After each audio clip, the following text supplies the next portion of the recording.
I am 17 female, my dad has remarried about a year ago, and it's been hell from the start. I have 2 younger brothers. I work and I often help out with the bills and my 2 younger brothers. I do the exact chores that my father previously gave me. My room is always clean, I do the dishes after dinner, I do the laundry every week, I am in charge of cleaning the kitchen, living room and back patio, as well as taking our trash. So I do what I have to do. But I don't allow my stepmom to try and make me do more things than I already do or try to make major changes in my life. Again, I just do what I need to do so I can go on with my life. I'm just saying this to show that I am a good kid. I can admit that I really do not like my stepmom. My dad won't see it and constantly acts like I'm losing my mind, but my stepmom acts different behind closed doors. I told everyone from the beginning that I do not see her as my mom, I won't be calling her mom. And this change with her and her 4 kids moving into our apartment will not change aspects of my life. I'm not a babysitter, but she constantly disrespects that.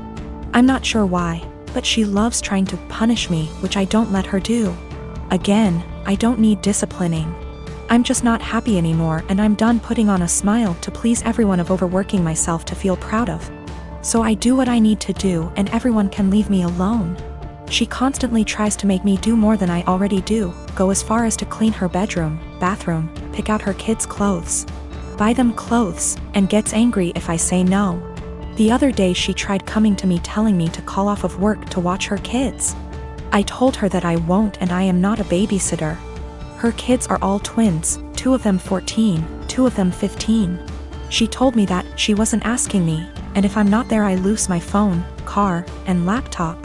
I pay for all that. I just said I will be going. She said I won't. Don't try arguing because my dad will put me in check. All I said was we'll see. So like I said, I went to work. I left the kids there, made them some food, and left. And she was pissed, vein popping out of her forehead, pissed. She started yelling at me, trying to take all of my stuff, but I kept them in my room and told her that I said I would not and she shouldn't be surprised. She got mad, saying why I was incompetent to even babysit a couple of kids, and she can't wait till I turn 18 to kick me out. I agreed, and she got even more mad and tried saying I will be coming straight home from school.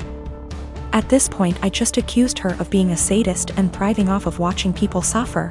Argument was over. I went where I needed to, did what I needed to.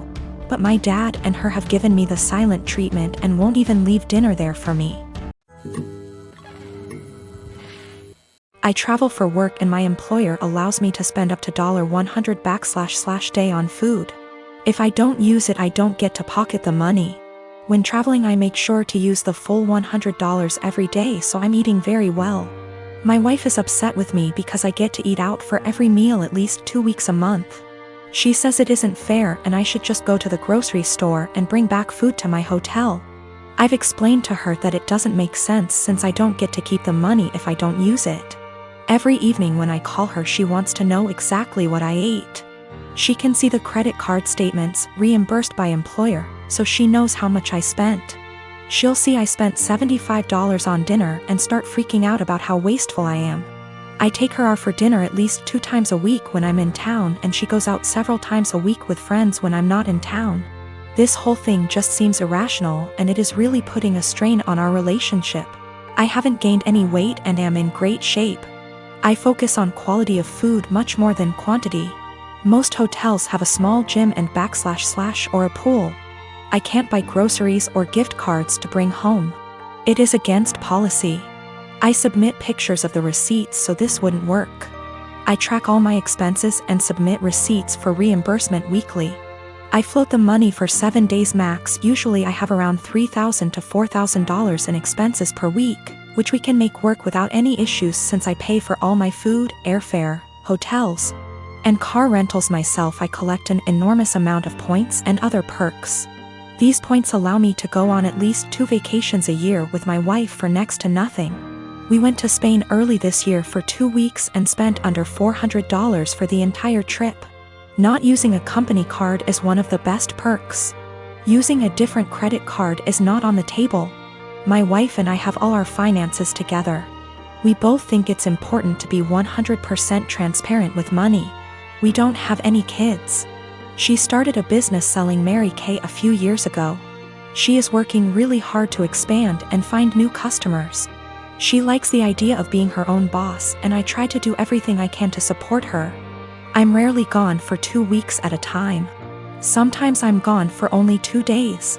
On average, a trip lasts 5 days and I go on 3 a month. A lot are saying Mary Kay is a pyramid scheme. I don't really know that much about the details of the business. I see a lot of women selling makeup, candles, and diet-related products, so I thought this was normal. We've put in around $50,000 over the past 2 years. Most of the money goes towards buying inventory and training seminars. I'll have to do some research to see what is going on. My day-to-day is anything but glamorous. I've spent more time in the airport than I even care to think about. Things go wrong often on the logistical side.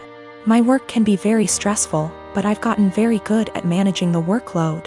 My boss encourages us to use the full expense amount. He understands the stress involved traveling so much.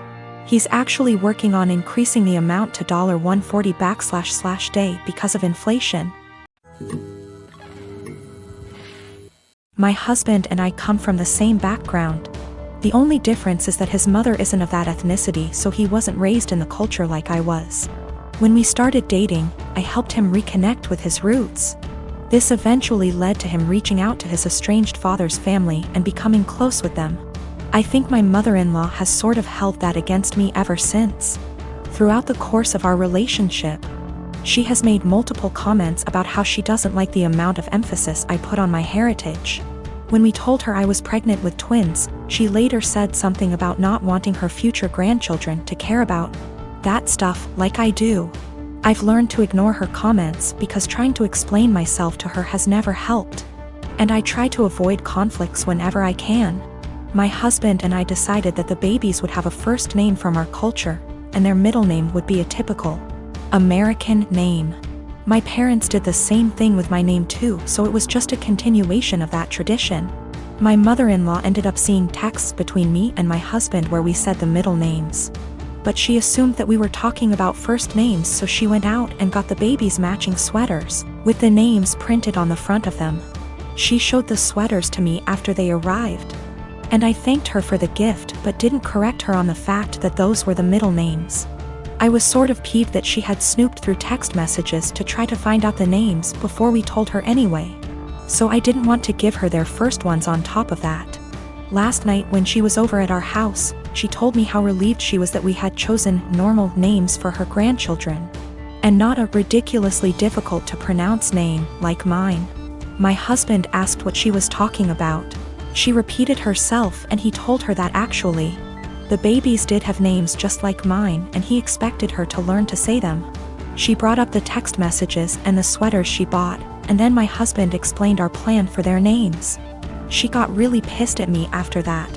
Said I let her look like a fool for accepting the sweaters instead of telling her the actual names, which we still haven't shared with her, and that she'd be calling them by their middle names since that's what she knows them as now. My husband ended up asking her to leave. And after she was gone, he said he wasn't upset at me or anything, but that he thinks I should have just told her she had the wrong info, instead of lying. I'm a 28 and I have a sister. For the sake of story, I'll just call Jane. Jane is married to Bob and they have 2 kids, boy and a girl. My niece and nephew are wonderful kids and no trouble at all. They fight as siblings do, but nothing big. I love them. Now for about 2 years, I did live with my sister. It was a miserable time that really affected our relationship. She saw me as free labor, money, and babysitting. Even when I managed to get a small part-time job, she demanded I hand over nearly half my pay or get out. It was hell as she took completely advantage of me. I moved out as soon as I could and we have little contact outside of family gatherings. Now after I moved out, she started complaining how she has no help with the kids and never gets a break. I babysit sometimes, but I have made it clear, just 'cause I am off work, doesn't mean I want an 8-hour day with my niece and nephew. Anyway, she started talking about how she wanted to foster a kid. Not a kid, but a teenager. I pressed her for more info on this. She wants to adopt a teenager so she has a live-in babysitter for her kids. This is her logic. I want a kid around 16 or 17, you know, someone who may have been in the system for a while. They can share a room with your nephew. She only has a 3-bedroom house, or sleep in the garage. They can help me with housework, chores, cook, and help me with my business. She bakes and sells cookies, also babysit the kids so me and Bob can go out sometimes or have some alone time. They'll be so grateful for a home and won't complain. I won't have to pay them at all. And then when they turn 18, I can just sign up for another foster kid. A teenager will be so much easier than a little kid. They will be grateful just to have a roof, food, siblings if they have been separated from their real ones, and clothes. I was horrified. Told her it was a horrible idea. She didn't listen to me. She went on with it anyway. About a month ago, a social worker showed up at my apartment to ask me some questions about my sister. She had put me down as a character witness or something like that. I immediately told the social worker why my sister really wanted to foster a kid and how she treated me when I lived with her. The lady thanked me. My sister called crying, saying that she wouldn't be considered for any adoptions or fosters. The social worker told her that they felt her home and her weren't a good fit. She asked if I said anything, and I told the truth. She went off on me, hung up, and we haven't spoken since. She has sent some angry texts. A couple family members are on her side. They think foster kids are dogs or something and would be so happy just to have a roof and would gladly do all the housework. No child is in control of the circumstances that may have landed them in the foster care system. They are children and still human. They deserve a loving home and care. Do right by a foster kid.